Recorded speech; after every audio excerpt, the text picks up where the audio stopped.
Sveiciens no Zvangām. Pirms brīža atgriezos no savas ikdienas augstumpeldis, kas nu ir kļuvusi par ikdienas praksi vai rituālu, vienkārši par ikdienu.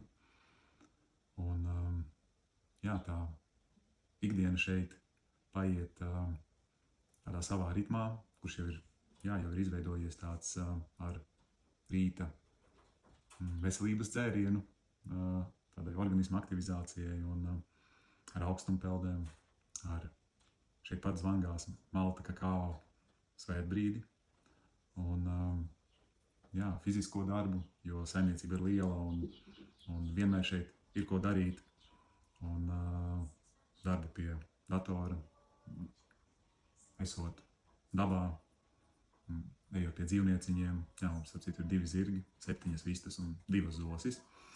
Un arī par viņiem ir jārūpējās. Un tā ir tāda ikdiena, kurā mēs dzīvojam un kurā mēs gatavojam veselīgu ēdienu. Un ko vēl pateikt?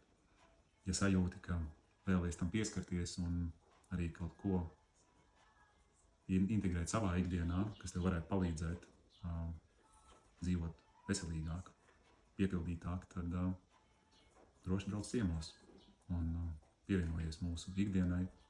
Mēs ar prieku dalīsimies.